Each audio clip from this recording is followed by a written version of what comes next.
Assalamualaikum warahmatullahi wabarakatuh. Salam jumpa sahabat podcast Durasi di mana saja berada. Kembali saya menjumpai Anda bersama tamu istimewa saya hari ini. Beliau adalah tokoh yang memang kami pandang layak untuk kami hadirkan menemui Anda, berbagi dengan Anda pengalaman dan pandangan-pandangannya yang mudah-mudahan menjadi inspirasi bagi kita semua. Tokoh kita hari ini adalah beliau juga sebenarnya tokoh Garut yang sudah tidak asing lagi bagi publik Garut khususnya, bahkan mungkin di publik Jawa Barat atau Indonesia sebagian juga sudah banyak yang melihat, karena beliau ini dikenal salah satu cucu dari tokoh besar Kabupaten Garut yang sudah menjadi tokoh nasional. Beliau adalah Profesor Kiai Haji Anwar Musadat. Semoga beliau senantiasa dirahmati Allah di alamnya sana. Dan dari kakek beliau ini tentu saja putra-putrinya semuanya kita tahu bergerak di dalam dunia pendidikan, dunia sosial kemasyarakatan, dan bahkan banyak sekali yang sukses di dalam dunia politik juga. Dan sekarang beliau juga dikenal dengan tokoh yang beberapa posisi strategis di Kabupaten Garut. Pertama, beliau kita kenal sebagai Rektor Universitas Garut, yang menurut saya yang kasat mata karena dilihat dari jumlah mahasiswanya, dilihat dari fasilitas bangunannya itu dari luar begitu, ya paling besar, paling keren lah di Garut Indonesia ini. Amin. Kemudian juga dari ayahanda dan ibundanya juga tokoh-tokoh yang cukup dikenal, cukup dihormati oleh masyarakat Garut karena karya-karya dan keteladanan beliau-beliau dari ibunda dan ayahandanya tokoh kita hari ini.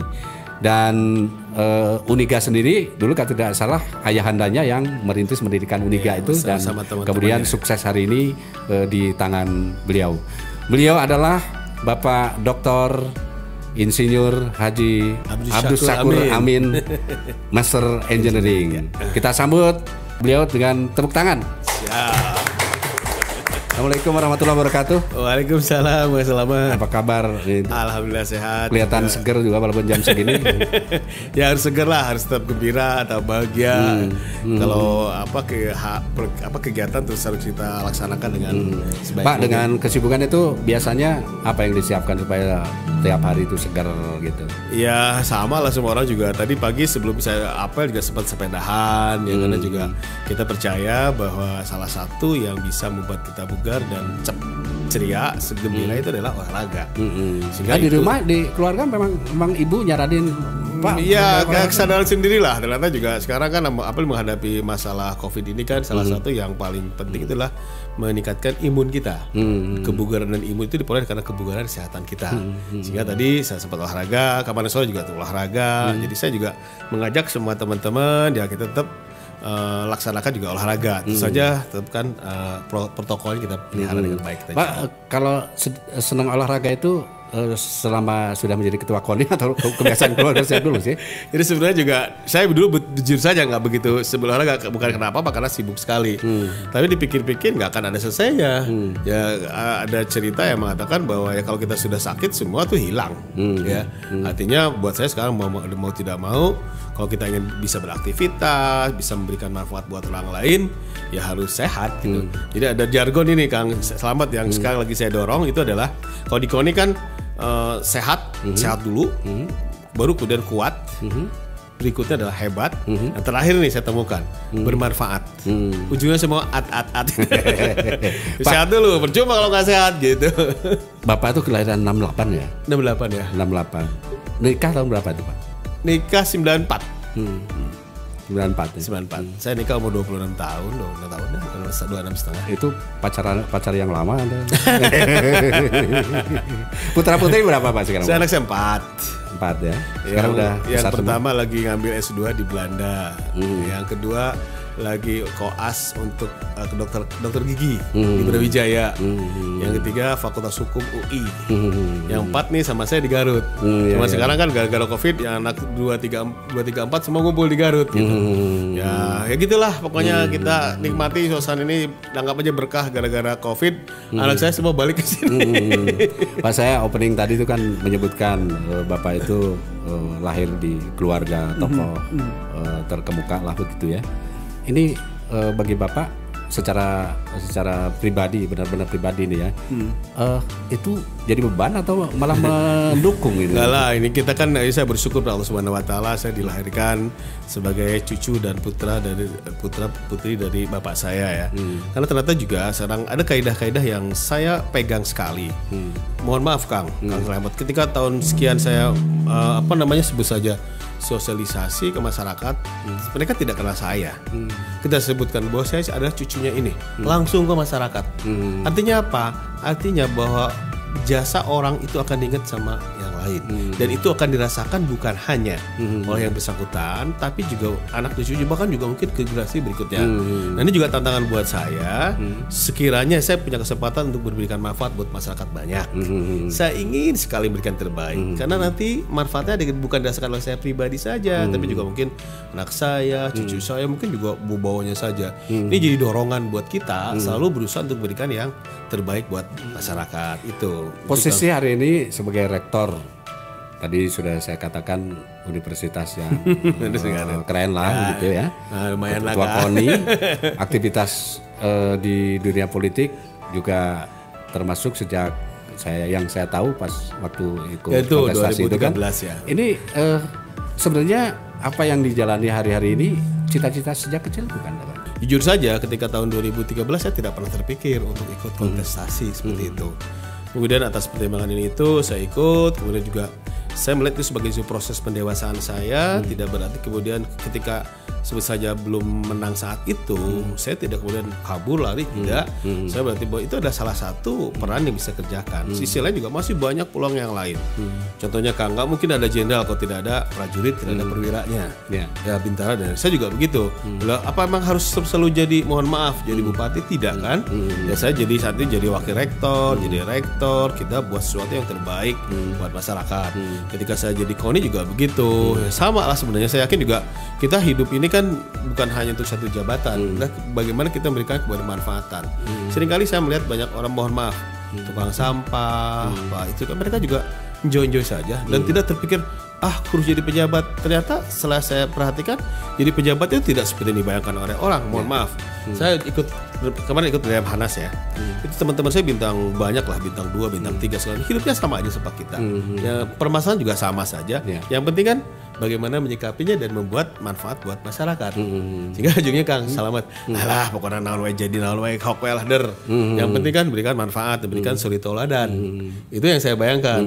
Jadi kalau ada rezekinya jadi itu silahyo, nggak masalah. Tapi juga tidak berarti kalau nggak jadi si A, kemudian kita nggak bisa apa-apa, nggak juga Kang.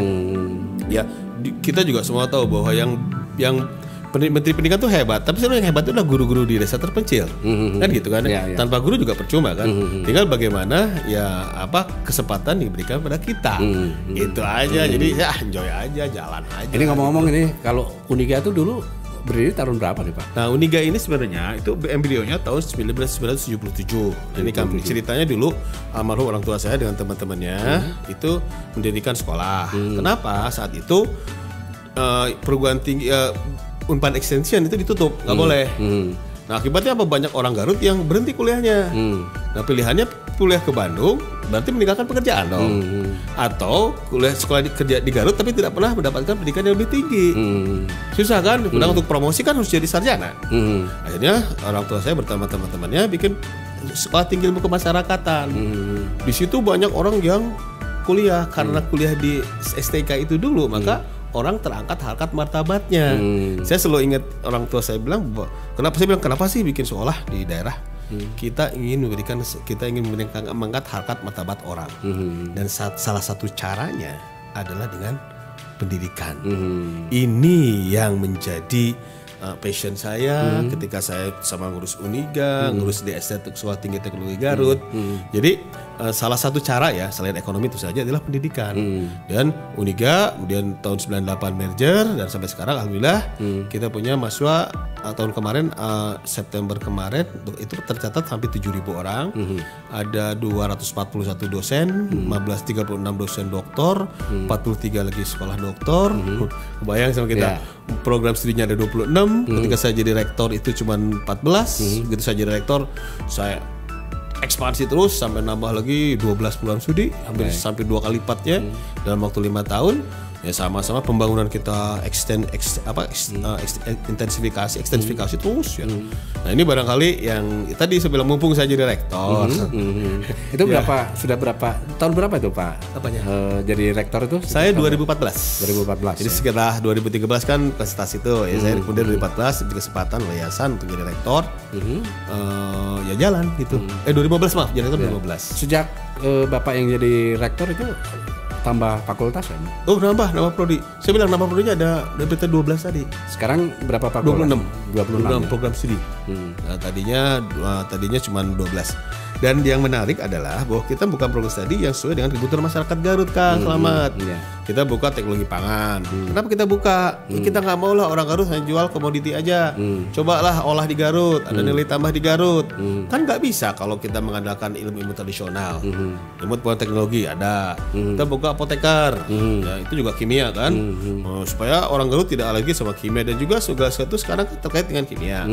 Berikutnya juga kita buka teknologi pangan, kita buka pariwisata. Ya kan?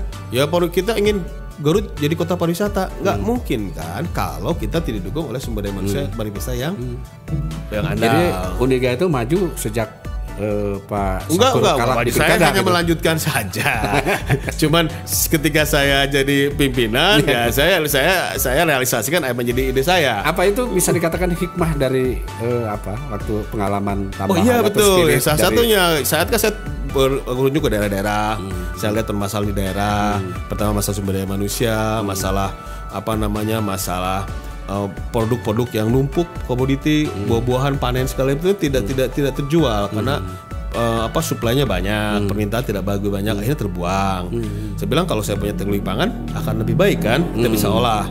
Juga pariwisata, masih banyak budaya-budaya pariwisata yang belum cocok, ada premanisme, mohon maaf. Itu kan bisa kita tidak bisa hanya dengan kita sendiri dong. Ada perilaku, ada sikap sistematis, ada kegiatan sistematis dengan pariwisata, kayak gitulah. Ya. Pak ini Bapak juga saya ingat setelah tidak lama setelah kontestasi itu kontestasi lagi ya. Itu kan dulu. Karena makanya saya udah ini kan kita bisa dapat pengetahuan dari sana banyak sekali ya Pak ya. Betul. Itu Bapak juga ikut Lemhanas waktu itu. Ya, saya 2017 kebetulan dapat kesempatan ikut lembaga pendidikan. Lembaga PPSA program pendidikan singkat angkatan 21 Lemhanas. Itu juga mata saya. Ketika saya berhubungan dengan teman-teman itu 81 orang, itu hampir 5,5-nya jenderal bintang 1 dan bintang 2. Jadi saya udah merasakan bahwa sebenarnya ujungnya kan kembali ke ya gimana kita menyikapi apapun yang diberikan pada kita, jabatan, tanggung jawab, kewenangan itu akhirnya tergantung pada kita. Cuman skalanya berbeda. Mohon maaf, barangkali perwira dengan jenderal beda lagi kan masalahnya. Tapi kan ujungnya ke inner kita, bagaimana kita menyikapinya. Sehingga saya sampaikan bahwa orang mah di mana aja juga sama ya. Cuma itu masalah Allah menetapkan di mana, tapi dia bisa berperan. Dan ketika mohon maaf di akhirat kamu ditanya jenderal kan, kamu bisa berbuat apa buat masyarakat sesuai dengan tanggung jawab kewenangan yang bersangkutan. Tapi dari sisi untuk peningkatan kualitas leadership itu dapat ya. Oh dapat dan ini networking. Jadi ya kemana-mana saya punya temen lah gitu ya di high rank position lah. Jadi silaturahminya gampang. Gitu. Pak Rektor ini memang tidak pernah berhenti belajar untuk hal apa saja. Nanti kita lanjutkan. Siap.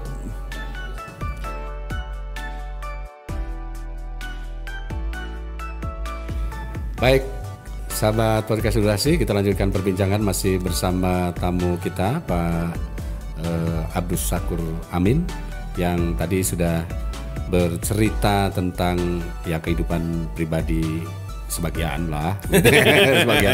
Karena kalau kita bahas semua waktunya nggak akan habisnya ini. Pokoknya perjalanannya kan banyak pengalamannya begitu ya. Saja, tapi gini Pak Syahkur, tadi dilanjutkan sedikit ini tentang apa namanya, Bapak kan tadi sebagai rektor, saya tanya tadi sekarang jumlah mahasiswa itu yang tercover oleh Uniga itu berapa? Ini tahun kemarin berdasarkan Forlap pada Dikti ya, itu 6.980 orang sekian. Itu jadi kan kita setiap semester kan melaporkan ke Dikti, itu ya dianggap data yang sangat valid ya. Karena kalau di data kita juga ada yang apa namanya, kadang-kadang ada yang itu ada yang wisuda kemarin, ada yang keluar, ada yang masuk sih jarang ya. Tapi itu kurang lebih segitu jumlahnya, hampir 7.000 lah. Kalau menurut Bapak ini hitung-hitungan dilihat dari kondisi Garut secara utuh umum gitu ya, kontribusi dari Uniga itu untuk peningkatan sumber daya, kualitas sumber daya manusia di Garut itu jujur-jujuran ini ya, sebesar apa sih Pak? Iya sih sebenarnya kan kalau kita lihat dari jumlah perguruan tinggi di Garut kan banyak sekali ya. Dan kita emang termasuk yang besar lah. Tapi kalau dilihat dari intake-nya itu hampir kita ngitung-ngitung ya, jumlah mahasiswa baru di perguruan tinggi di Garut itu kurang lebih hampir 5.000-an kan. Sedangkan tahun kemarin mahasiswa kita 2.000, jadi cuma 40%.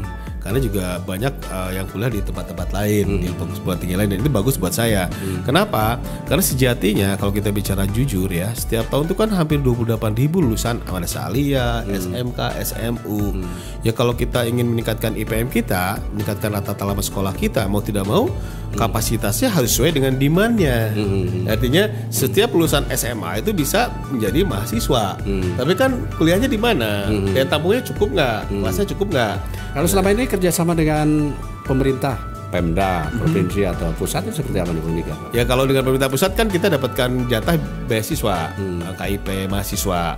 Itu kita gunakan sepenuhnya untuk bisa memberikan kesempatan pada adik-adik kita mahasiswa yang punya potensi, punya kecerdasan, punya prestasi itu mendapatkan beasiswa di kampus. Alhamdulillah relatif banyak lah. Kita juga memberikan kesempatan mencari sebanyak-banyaknya supaya anak Garut itu bisa melanjutkan pendidikannya gitu kan. Pak, kalau lihat misalnya alumni Uniga yang tiba-tiba IP-nya bagus gitu, tapi dia sulit cari kerjaan malah jadi penganggur, itu secara ini gimana? Ya. Apa yang dipikirkan? Ya, kita juga selalu kan bahwa kita mendesain itu sedemikian rupa sehingga kurikulum kita sesuai dengan harapan, sesuai dengan kebutuhan di pasar. Sehingga ketika mahasiswa kita selesai itu ya bisa bekerja atau juga dia membuat lapangan pekerjaan. Yang sedang kita emphasizing, yang sedang tekankan adalah bagaimana caranya supaya mahasiswa tertarik, punya passion, punya ketertarikan untuk buka usaha sendiri. Bahkan kita rasanya baru satu perguruan tinggi mungkin di Jawa Barat ya, yang namanya Fakultas Kewirausahaan. Tempat lain kewirausahaan cuma mata kuliah. Kita prodi. Bahkan juga kita punya Fakultas Kewirausahaan. Artinya apa? Kita memberikan perhatian yang penuh, yang besar terhadap kewirausahaan di Kabupaten Garut, khususnya juga di Jawa Barat. Jadi kita benar-benar dorong supaya anak-anak yang wirausaha itu punya kemampuan yang mumpuni. Ya kewirausahaan kan aneh kalau dia jadi kerja kan, dia malah sebaiknya dia punya membuka lapangan pekerjaan.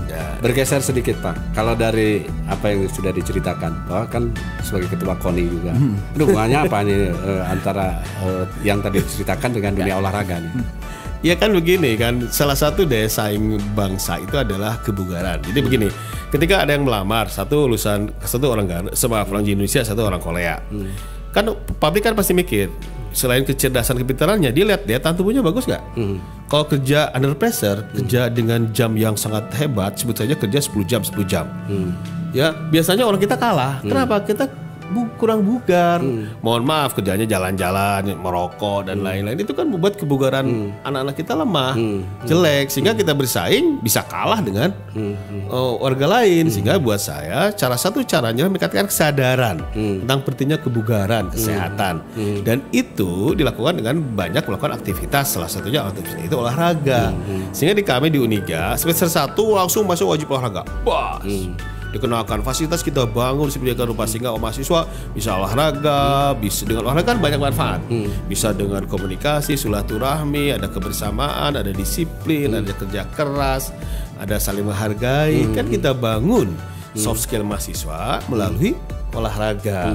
Dan saya yakin ke depan nggak akan ada ceritanya, mohon maaf ya, naudzubillah min dzalik, nggak ada cerita pertempuran atau pertengkaran perang antara fakultas nggak ada, karena kita biasa mereka, ayo kita sama-sama Uniga keluar, jaga nama baik Uniga, jaga martabat Uniga. Ini satu di dunia olahraga yang sering jadi polemik di masyarakat itu, banyak sekali atlet-atlet berprestasi dari Garut yang akhirnya hengkang ke daerah lain. Bapak sebagai ketua KONI, ya itu kan banyak alasan. Yang pertama adalah alasan pendidikan, yang kedua alasan pekerjaan, yang ketiga alasan materi. Saya bilang kita kan tawarkan banyak ke mahasiswa kita, atlet Garut, ayo siapa yang mau kuliah, kompetisi bagus kuliah di Uniga, kompetisi internasional kita berikan SPP gratis semuanya.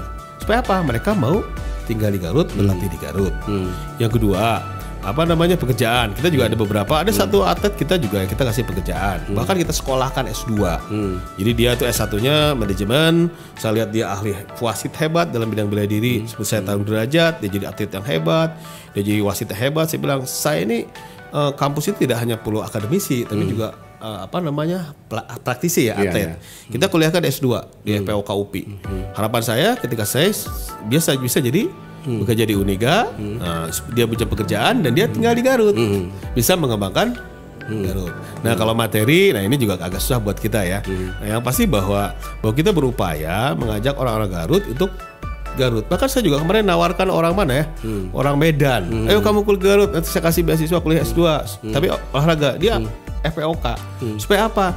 Garut itu dalam waktu 5 tahun ke depan akan punya atlet-atlet jarak pendek yang hebat. Kenapa? Beda atlet pendek jarak pendek yang panjang kan. Jadi semua itu ya kebetulan saya bilang, saya kebetulan ketua KONI, saya lihat permasalahan KONI seperti apa, saya juga pendidikan, ada sinergitas yang menguntungkan. Jadi kampus dibantu oleh KONI, KONI juga dibantu oleh kampus. Ini simbiosis mutualisme. Dan saya harapkan pola-pola seperti itu juga ada di beberapa semua tempat. Yang namanya kerjaan sama kan menguntungkan. Masa dulu mah kabur. Tapi gini Pak, kalau misalnya harus memilih, misalnya ada dua yang urgen ini, kampus sama KONI, ini lebih enjoy mana Pak? Kalau saya sih, ya mohon maaf, kalau KONI itu kan pengabdian. Kalau kampus itu profesi Kang. Saya juga menghidupi anak saya kan dari kampus. Jadi kadang-kadang saya berusaha untuk membuat tidak berbenturan. Tapi di kampus kadang-kadang ada yang bikin pusing juga kan? Apa? Di kampus kadang-kadang ada yang bikin pusing juga. Oh biasa itu mah, di mana nggak ada lah yang nggak bikin pusing. Semua orang juga pusing Kang. Di wartawan juga semua juga begitu. Cuman kan kita enjoy. Nah saya berharap bahwa itu tidak dibenturkan. Ya, saya sama sekali tidak pernah mencoba membenturkan. Artinya kita bikin jadwalnya yang baik. Kebetulan kan saya pimpinan. Saya bilang aturlah jadwalnya supaya tidak berbenturan. Saya hari ini kesini, hari ini KONI beres urusannya, kampus juga beres urusannya. Sehingga tidak ada istilah sampai harus memilih, tidak gitu ya. Kita semua disesuaikan dengan urgensinya. Jadi tenang saja lah. Kayak gini tunda dulu lah, nggak usah harus dipertengkarkan begitu. Ada yang dua ini menarik ya, antara dunia akademisi dan dunia olahraga. Satu lagi dunia politik. Pak, bedanya apa ini? Yang terasa gitu. Kalau di kampus misalnya segala macam sudah tertata rapi gitu. Kalau Bapak kan pengalamannya sudah luar biasa itu waktu itu. Nah itu kan masing-masing beda, karakternya juga beda, pendidikan dengan politik juga beda, praktis ya. Olahraga juga sama, kurang lebih masing-masing punya keunggulan, punya keunikannya. Kalau pendidikan juga kadang-kadang bagus ya, tapi juga skupnya kan terbatas, hanya dalam kelas, dalam kampus. Ada pernah ketemu yang bikin sebel gitu Pak? Oh, nggak bikin sebel, kita beda lah kan kita senyum saja, terus juga pikir-pikir kenapa sih dia begitu, ya udah kita pahami dan kita cari solusinya. Ya, bikin sebel juga ya bisa. Cuma tadi kan menarik kan bahwa sebenarnya semua juga sama Kang. Ini olahraga, ini politik, ini kemudian kampus, semua juga sama, tergantung kepada kitanya kan ya. Nah tadi kalau olahraga, maaf kampus dulu, kampus kan kita hebat di sekitar kampus saja kan, ya. Tapi juga tantangannya itu juga, sekitar itu juga. Tantangannya kan berbeda dengan ketika kita bicara di hal yang lebih luas lagi. Tantangannya semakin kompleks, semakin rumit. Kalau kampus kan homogen. Kita sebetulnya mahasiswa, pendidikannya tinggi, ya, dosen segala macam. Itu kan kompleksitasnya dan dinamisnya tidak sedahsyat politik. Politik kan macam-macam. Mulai heterogen, mulai dari komunitas, mohon maaf, dari yang A sampai Z, jadi level 1 sampai berapa gitu ya. Itu memerlukan penyesuaian yang kita harus responsif dan juga adaptif ya. Tapi dampaknya juga beda kan. Kalau kampus kan saya bilang tadi, saya ketika kita bicara policy hanya untuk sekian ribu orang. Tapi ini kan bisa lebih luas lagi. Ya, kan ada kalau akademis itu objektivitasnya, kalau gitu. olahraga itu sportivitasnya. Nah kalau di politik ini kan kadang-kadang ada tambahan banyak sekali tambahan. Ini sama aja sih menurut saya, cuman ini aja kondisional saja, Kang. Jadi kita pahami bahwa ada hal-hal di mana subjektivitas perlu dikedepankan. Satu lihat juga ada objektivitas juga harus. Itu sebenarnya dinamis saja. Kalau di kampus kan itu semua itu udah tertata, sistemnya udah prosedurnya sudah kita bikin sedemikian rupa sehingga terukur, setiap proses itu bisa dimonitoring, bisa dievaluasi, dan istilahnya kehasilan juga jelas. Jadi proses tidak mengingkari hasil kan seperti itu. Tapi kalau politik itu kadang-kadang ada faktor X yang tidak terduga, ya, yang tidak pernah terpikirkan, itu adalah bagian dari takdir Allah. Saya melihat itu aja, sederhana saja itu. Ya udah kalau gitu ya mau apa lagi kan ya. Jadi itu jalan. Jadi menurut saya nggak terlalu apa ya, nggak ada yang kontradiktif gitu. Nggak banyak maksudnya kan. Ada sih ya. Kontradiktif banyak nggak sedikit. Ada sih, saya bilang ada juga, cuman kaidah-kaidahnya berbeda, Kang. Dan itu menurut saya logis. Kita juga asal kitanya mau ya mengikuti itu. Dan ya kalau kita laksanakan dengan tenang, lebih happy nggak masalah lah itu. Satu lagi nih Pak, kemarin Bapak itu dari teman-teman Jasinpo Garut kan dapat penghargaan tokoh pendidikan. Bapak pendidikan ya, aduh saya tuh malu. Bener Kang, jadi itu kan meskipun saya menghormati ya, itu rasanya berlebihan lah. Kalau tokoh pendidikan mungkin iya, kalau pendidikan kan masih banyak yang lebih hebat dari saya, yang lebih memberikan jasa, contohnya Kak Hakim Musadat, orang tua saya Profesor Cecep Sarifuddin, mereka lebih hebat-hebat kan. Cuman mungkin zamannya saat itu belum ada just info ya. Jadi tidak seperti sekarang. Sekarang kan sekecil apapun kalau di blow up kan bisa jadi menarik kan ya.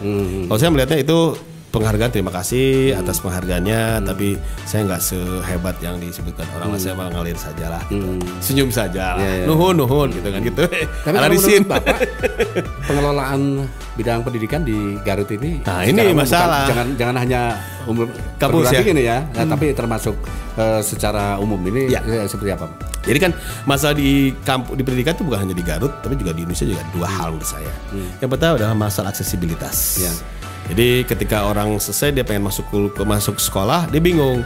Mungkin sekolahnya nggak ada, atau sekolahnya ada tapi nggak punya duit, atau sekolahnya ada orang tua nggak ngasih izin untuk aksesibilitas ya. Itu juga masalah. Artinya ketika ada sekolah yang jauh dari tempat dia tinggal, ya. Yang berikutnya fasilitas juga seperti itu adanya, dukungan ekonomi juga sangat terbatas sehingga fasilitas tidak terbangun dan baik, infrastruktur dasar telekomunikasi juga tidak baik, mohon maaf ya, sehingga ya itu kan menjadi gap yang sangat tinggi, sehingga kita tidak bisa menerapkan standar yang rigid ya, karena ya beda kondisinya. Bantuan itu lebih fokus pada orang-orang yang tadi yang penuh keterbatasan. Nah, itu jadi dua, aksesibilitas dan kualitas. Dengan pola-pola seperti itu, saya yakin kualitas akan baik dan seiring juga dengan aksesibilitas. Nah, ini yang menyebabkan aksesibilitas ya. Aksesibilitas ini terkait langsung dengan IPM. Kalau IPM kan tidak nanya name-nya berapa kan, nanya berapa lamanya saja. Nah, itu kan terkait aksesibilitas. Jadi harapan saya itu ke depan ya pemerintah harus memperluas lagi akses kepada masyarakat untuk bisa menikmati pendidikan yang lebih tinggi. Itu sama kualitas ya. Ayo dorong, ayo bangun. Baik. Pilihan lain intervensi. Nanti sahabat podcast Durasi kita lanjutkan, kita tanya kalau beliau misalnya yang jadi bupatinya nanti akan seperti apa. Nanti kita teruskan kembali perbincangan kita. Baik, sahabat podcast Durasi, kita lanjutkan perbincangan. Tadi kita sudah bicara dengan santai apa pandangan-pandangan Pak Sakur ini. Ini Pak kan biasanya ada yang, tapi kalau yang saya dengar Bapak itu kalau di rumah kan di keluarga kan dipanggil AA gitu ya. Ya. Tapi di politik ada kan memanggil Kang gitu ya. Ada Pak. Kira-kira lebih nyaman mana itu kalau dipanggil? Nggak tahu sih, saya terserah aja ya, nyamannya saja. Kalau AA itu kan panggilan kesayangan. Ya, kamu juga masalah. Ya. Apalah arti sebuah panggilan, penting kan tulus gitu ya. Tapi ada sahabat podcast Durasi yang memang tadi kita baru bicara satu sektor saja, pendidikan, IPM segala macam gitu ya. Tapi lihat Garut ini kan sebetulnya kompleks sekali persoalannya. Itu kenapa Garut itu dinamis lah begitu ya. Kalau kita lihat misalnya pada saat daerah lain diam-diam aja, di Garut demonya ada. Itu kan artinya ada dinamika di Garut. Tapi ada hal juga yang tidak kalah menarik. Ini karena dalam perbincangan kita ini saya memang lebih mengeksplorasi apa pandangan-pandangan Pak Sakur atau tokoh kita, sahabat ya. Jadi dari pengalaman-pengalaman menarik yang saya kira nanti bisa diambil manfaatnya oleh yang menyaksikan kita, yang mendengarkan kita begitu. Pak Sakur, dulu ketika sehabis kontestasi yang 2013-2014 ini ya, dan waktu itu selisih dengan pemenang Pak Rudi Helmi ini kan hanya terpaut 6.000 dan itu pun berakhir di Mahkamah Konstitusi kalau tidak salah. Kalau beberapa pengalaman yang lain di tempat lain atau orang lain, mungkin Bapak itu akan menjadi penyerang hebat oposisi atau ya sekitar begitulah. Tapi dalam kenyataannya Anda malah masih berkarya yang lebih bagus lagi, kampusnya lebih banyak mahasiswanya, kemudian fakultasnya malah bertambah, terus juga malah banyak membantu memberikan ide-ide segar kepada pemerintah. Sebetulnya kalau melihat Garut itu emang harus begitu gitu ya. Ya itu kan Garut itu kan masalahnya kompleks ya. Menurut saya ya tidak ada pilihan lain, itu harus melakukan kolaborasi, kerjasama dengan semua pihak. Nggak mungkin lah satu orang mengklaim bahwa dia hebat, yang lain tidak membantu, nggak bisa begitu. Jadi di bayangan saya juga secara formal itu kan ya seperti itu. Kemudian saya sampaikan tadi bahwa saya akan membantu semaksimal yang bisa saya kerjakan dan tidak dipengaruhi karena saya jadi pejabat publik atau tidak. Tapi sama tim nggak dimarahin itu? Akhirnya kan mereka diberikan pengertian. Kan sebenarnya ujungnya kan pengertian. Apa sih yang kita inginkan? Kita inginkan memberikan manfaat. Tapi kan Allah memberikan cara yang berbeda. Ya, tidak usah harus menjadi begini. Apa semua orang harus jadi bupati? Tidak kan? Ada Kang Slamet yang begitu hebat, teman-teman di sini mengedukasi masyarakat dengan baik. Itu juga suatu yang mungkin lebih bermakna di mata Allah Subhanahu wa Ta'ala daripada seorang pejabat publik. Ternyata juga pejabat publik tidak seindah yang dibayangkan orang. Mohon maaf saya bilang, saya punya teman mulai dari yang paling ini sampai bintang, nggak sama aja kok. Hanya bagaimana mereka menyikapinya, melaksanakan dengan sepenuh hati, dengan kegembiraan, keikhlasan dan tulus. Ya itu yang saya sampaikan, dan itu perlu bantuan orang-orang lain yang sama-sama juga tulus. Ya saya bantu, ya seperti saya ayo ketika ini kita berikan ajak Pak Bupati sama-sama membantu masalah yang dihadapi beliau. Terus saya dengan cara yang berbeda. Artinya cara saya kan karena kapasitas saya seperti itu. Sehingga itu yang penting itulah sehingga kenyamanan, sehingga yang itu bisa fokus pada pekerjaannya, tidak diganggu oleh hal-hal yang tidak substantif. Kalau emang salah ya kita ingetin, tapi juga kan ya namanya orang kan harus caranya yang baik, yang santun lah. Tapi pernah juga memberikan kritik. Oh sering, nanti juga komunikasi baik-baik saja. Karena saya juga selalu kalau ada hal yang tidak berkenan, saya menyampaikan dengan cara-cara yang santun, tidak mengajari, diskusi lah seperti itu. Kan begitu. Siapapun juga dengan begitu akan merasa nyaman, kan itu yang harapan saya. Ini yang jadi kaidah yang diajarkan oleh orang tua saya, bahwa tidak harus jadi pejabat, ayo siapa aja. Ya Kang Slamet juga kan, apakah Kang Slamet jadi kuda pundung, tidak tidur di rumah, enggak kan? Ayo jalan, apa bisa kita kerjakan? Cuman passionnya di sini, ya di sini aja. Saya passionnya di kampus. Saya ingatkan anak kita, ayo Anda harus hebat, harus belajar, bekerja keras supaya akan terjadi manusia Garut yang unggul, gitu ya. Manusia Garut, dan tidak ada apa namanya. Kemudian ada terkait sih nggak, biasa aja lah gitu lah. Itu Kang. Saya mah jadi enjoy saja gitu, komunikasi jalan. Saya kebetulan jadi KONI jalan. Ketika Pak Sakur puas dengan cara kinerja pemerintahan 2 periode ini? Ya sih pasti ada hal yang menurut saya belum sesuai. Tapi juga ada yang sudah baik, kan gitu saja. Saya sampaikan sesuai sampai apa, yang tidak apa, diperbaiki seperti apa. Itu juga kan semua tergantung dari pemerintah. Kalau saya hanya memberikan saran-saran saja. Dan enak saja lah, nggak usah biasa aja. Ya, maksudnya apa, mau ngasih tahu atau ngajak perang kan beda. Kita mau ngajak tahu sharing kan gitu. Ayo nggak usah kalau memberitahu kepada saudaranya itu sebaiknya di tempat yang nyaman, yang nyaman, gitu, yang sepi. tidak masa terancam. Tapi kalau kita memberitahukan, menasihati di tempat umum, itu kan malah membuka aib gitu ya. ya. Ada istilah begitu. Pak, kalau kita kan guru mah kan ada caranya lah. Santai aja lah, santai aja gitu. Tapi Pak, gini, dari aspek kebijakan yang misalnya ada di dalam hati Bapak waktu ikut kontestasi itu, yang kalau saya jadi, saya itu akan membuat kebijakan dan apa yang Bapak pikirkan waktu itu nggak pernah terjadi saat ini, apa itu, ada nggak? Yang pertama ya kita ingin dapat perhatian khusus terkait dengan bidang pendidikan, Kang. EPM kita kan turun, ya itu realitas. IPM itu bukan segala-galanya, tapi salah satu indikator yang reliable, yang digunakan secara universal, sehingga menurut saya sah-sah saja digunakan sebagai salah satu indikator keberhasilan pembangunan. Itu maka ayo kita perbanyak lagi, effort kita lebih banyak terkait dengan pendidikan. Baik. Tadi itu kan IPM ya Pak. Ya, IPM itu ya. kan ada pendidikan, ada kesehatan, sama ada ekonomi kan gitu.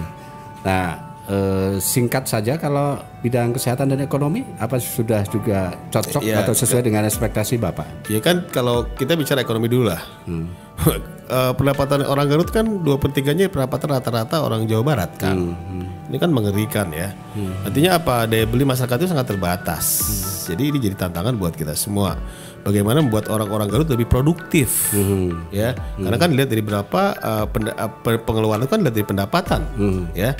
Nah, bagaimana orang Garut bisa meningkatkan penghasilannya? Jadi, mohon maaf, menurut saya masih banyak orang Garut yang tidak belum produktif.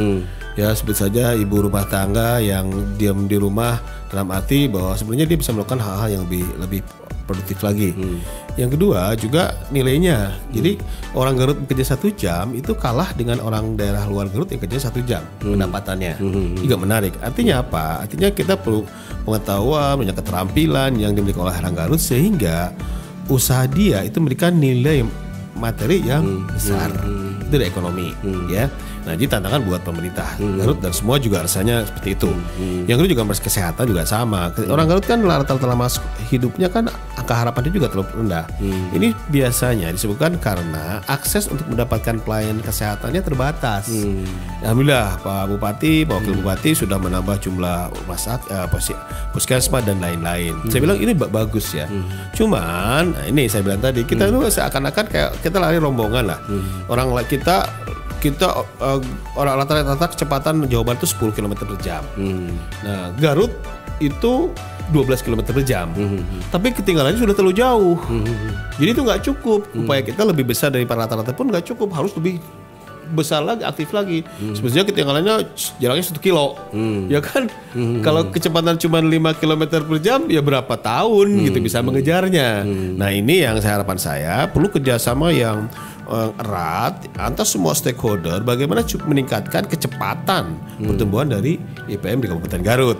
Nah, ini kan kalau perlu kita bisa mengajak keterlibatan pemerintah pusat, pemerintah provinsi, karena nggak bisa kalau kita hanya mengandalkan kemampuan dari pemerintah Kabupaten Garut sendiri yang sangat terbatas menurut saya. Nah, ini saya bilang bahwa kolaborasi, koordinasi, silaturahmi awalnya itu akan membuat kita semakin dekat. Saya bilang nggak cukup kalau kita kerja sama dengan kecepatan orang lain. 1,5 pun nggak cukup karena kita ketinggalan terlalu jauh. Kita kan 2 kabupaten Garut yang 10 tahun yang lalu itu masih IDT, berarti kan jauh sekali. Ya, itu yang jadi harapan kita. Tetap saja melihat kalau peningkatan itu terjadi. Ada, cuman itu tadi nggak cukup. Kalau kita ingin mengejar, saya bilang 10 tahun lagi agak berat kita ngejar Jawa Barat. Kecuali kalau emang extraordinary, udah ekstra. Tidak umlok luar biasa dahsyat, itu baru bisa ngejar. Itu baru Jawa Barat pun di Indonesia itu juga bukan termasuk kelompok yang sangat hebat, ya. Gitu. Kan saya pernah sampaikan kita di Garut kan 2 termasuk daerah tertinggal kan dulu sebelum. Itu juga sebenarnya kita sudah meninggalkan, tapi sebenarnya tidak terlalu signifikan dengan apa yang seharusnya terjadi. Itu kan, jadi saya yakin harapan saya ini ke depan semua bidang harus kita perhatikan. Olahraga pun itu pun akan selamat. Itu beberapa daerah menjadi daya ungkit ekonomi yang dahsyat. Karena bayangkan tadi saya cerita, kalau di Garut ada sarana olahraga akuatik, itu akan ada kemarin aja dengan segala keterbatasan ada 500 200 peserta. Tambah orang tua 3-4, 2.000 orang datang ke Garut, Kang. Itu bawa duit seorang 100.000. Itu bisa berapa? Ya. Belanja ini, tidur penginapan segala macam. Ini juga olahraga juga menurut saya salah satu cara untuk mendongkrak ekonomi di Kabupaten Garut. Olahraga bagus, pariwisata juga kedongkrak. Ekonomi juga kedongkrak, lapangan kerja juga terdongkrak. Jadi kalau saya bilang, kenapa saya tertarik sama olahraga juga salah satu cara, tentu saja selain secara aktif pemerintah melakukan upaya-upaya terkait dengan peningkatan ekonomi juga salah satu cara yang memberikan multiplier efek yang banyak. Menurut Bapak ini kelambatan itu akibat apa ini? Ya banyak faktor dan termasuk juga emang komunikasi di antara kita juga nggak terlalu baik. Contohnya tadi kan masalah demo-demo itu kan masalah karena tersekatnya komunikasi. Tapi juga nggak gampang lah. Ya kita juga nggak bisa menyalahkan. Ya barangkali proses seperti ini. Tapi saya lihat sudah banyak lah hal-hal yang sudah diperbaiki. Cuman emang belum optimal gitu. Tapi kalau peluang untuk maju Garut kan kata orang kan Garut itu kaya, semua sumber daya ada di Garut. Ya kayak Indonesia juga kan kaya. Kita kayak sumber daya alam, kita demografi penduduknya banyak, sumber dayanya bagus, letak geografis juga strategis. Tapi kan nggak cukup dengan itu kan. Ya, nggak cukup dengan itu. Indonesia juga di Garut juga kurang lebih seperti itu. Jadi ada kegiatan-kegiatan yang fokus, yang orientasi pada hasil, yang mungkin dalam beberapa sisi ada prioritas, yang lain mungkin agak dikepinggirkan dulu. Tapi jelas goalsnya gitu. Ya alasannya bisa lah, tinggal dikomunikasikan seperti apa. Gitu. Semua orang juga pengen maju kan ya. Ini kita ngobrol berdua saja.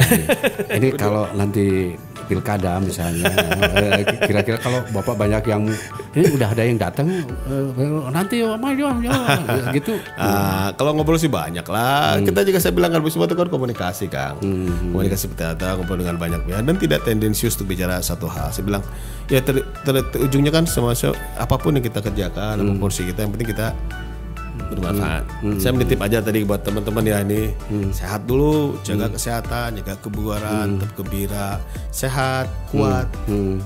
Saya ini punten Kang Slamet sama Abah di sepedaan kuat cek batur mah. Saya masih can kuat tapi cek batur mah kuat tenan naon kan lumayan kan olahraga terus. Kuat hebat, semoga jadi hebat sehingga bugar gitu. Ketika menghadapi kegiatan dari jam sekian sampai sekian tetap sehat sehingga terakhir juga untuk ujungnya muaranya adalah memberikan manfaat. Semoga Pak, aja. ini seandainya saya ini misalnya saya ini Pak Rudi Gunawan atau saya ini Pak Helmi gitu. Terus datang ke Bapak. Pak ini supaya saya cepat berhasil terus kalau misalnya saya Pak Helmi supaya saya jadi lagi menurut Pak Sakur gimana nih? Bapak akan bicara Oh iya dong, kita akan bicara banyak kan karena juga yang kan masing-masing punya gaya, punya cara ya. Artinya kan masukan tuh bagus buat semua orang. Bahwa dilaksanakan atau tidak kan punya gaya masing-masing. Ya, tapi apa yang kita bisa berikan kita berikan saja ya. Tapi juga cara beliau dengan cara saya akan beda. Ya, dan cara juga menentukan hasil kan gitu ya. Tapi ya kita saran yang akan diberikan apa kira-kira? Saran yang akan diberikan apa itu? Ya fokus saja sama pekerjaannya dan terukur. Jadi ajak sama teman-temannya fokus di sini, ayo sama-sama. Dan juga saya yakin juga masalah itu bukan hanya di pimpinan saja, juga di aparatur juga harus diperbaiki. Ya contohnya, sini saya mendengar keluhan Pak Bupati terkait dengan perilaku pemborong. Ya percuma juga kalau Bupati ngomong, bukan percuma ya tidak ini Bupati ngomong segala macam, tapi realisasi di lapangan yang membangun itu kan pemborong, bukan Bupati. Ya kalau tidak kompak ya akan ada masalah gitu. Jadi komunikasi, silaturahmi, ngobrol lah gitulah. Cuman ada ini satu lagi, waktu kita kan tinggal sedikit lagi nih ya. Bisik-bisik lagi nih Pak, ini kan ada polling nih Bapak, ini urutan pertama. Ini saya pengen dijawab suka atau tidak gitu aja. Ya satu sisi senang ya, bahagia karena juga masyarakat percaya, selain juga ada tantangan seperti apa. Saya juga lebih berhati-hati dalam berbuat dan bertindak ya, berpikir tapi ya jalan sajalah gitu. Mesti itu kan masih panjang. Kita apapun tetap saya akan bekerja untuk KONI, saya akan bekerja untuk Uniga, saya bekerja untuk Al-Musyadiyah, saya bekerja untuk Nahdlatul Ulama, ya jalan aja. Jujur saja Pak, kalau ngobrol di antara tokoh-tokoh itu paling enak saya ngobrol sama Bapak. Tapi waktu kita habis. Sama-sama. Terakhir nih Pak. 2 kalimat untuk Garut Pak. Bukan Garut, bukan 2 kalimat, boleh nama ya. Garut sehat, kuat, hebat, bermanfaat. Itu aja. Terima kasih. Sahabat Podcast Durasi, demikian perbincangan kita dengan tokoh kita hari ini. Semoga bermanfaat. Sampai jumpa. Saya Selamat Timur dan seluruh kerabat produksi. Assalamualaikum warahmatullahi wabarakatuh.